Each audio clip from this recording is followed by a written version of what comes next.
Welcome back, I'm Gareth Edwards. This is Morning News Today. As transport authorities grapple with how to bring down fatalities on the country's roads, some are suggesting that speed capabilities of our cars should be reduced. Presently, cars like mine and yours are able to drive at speeds in excess of 200 kilometers an hour. Well, let's explore this particular idea with Gary Ronald, spokesperson for the Automobile Association of South Africa, or the AA, if you prefer the acronym. Gary, morning to you. Always good to chat to you. How real is this idea to start limiting cars in South Africa? Is it practical? Well, it's doable, let's put it that way.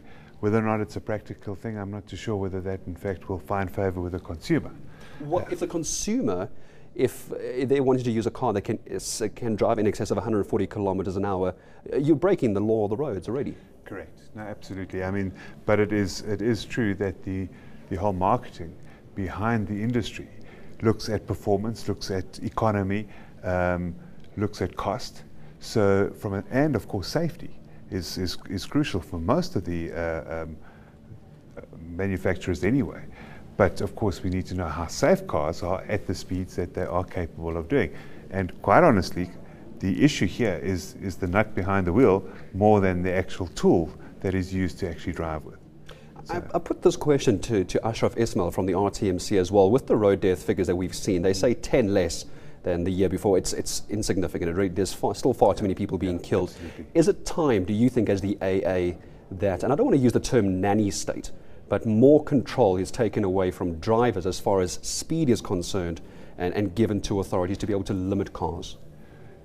Yeah, I think it needs a lot of...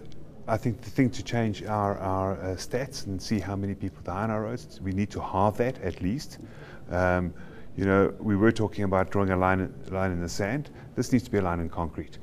And then, of course, the political will needs to follow to make sure that that happens. Now, if we use an example like Kenya, for example, there was a lot of Matatu taxi accidents. And their transport minister said two things need to happen. You need to put in seatbelts and you need to put in tachographs into those vehicles. A tachograph is? A tachograph is just something that monitors the speed and the braking, etc., of the vehicle. The industry said, no, we're not going to do it. The consumers actually went on strike. They refused to get into those vehicles. So at the end of it, it took 3 weeks. Tachographs were being fitted.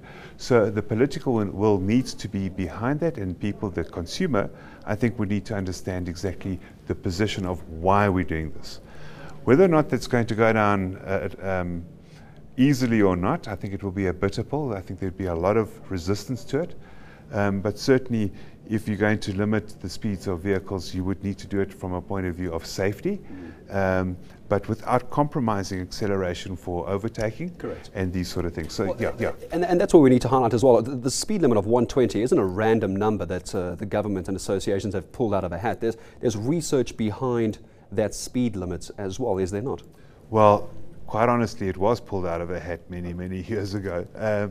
You know, we used to have no speed limit, and then back in the day it was set at 70 miles an hour, and it's just been translated over to 120. So, in effect, it's something that we've inherited. There are studies that suggest that some of our speed limits on some of our roads are in fact too low, and in fact on other roads, specifically in towns, near schools, etc., they're too high. So there does need to be a complete review of the speed limit system, particularly in the urban context. And we know where accidents happen, excuse me for using the word, for where crashes happen. So we need to target those areas to actually get the fatalities and the crash rates down. But that's not been done. Just very, very briefly, we are a bit tight on time, Gary. In about 20 seconds, how do we begin this debate? Where does this start? Is it your organisation? Is it government? Who and how does this get taken forward? Well, you know what, we've actually got to the point where we've actually been talking too much. Everybody knows what has to be happen. We need to actually get down and do the job.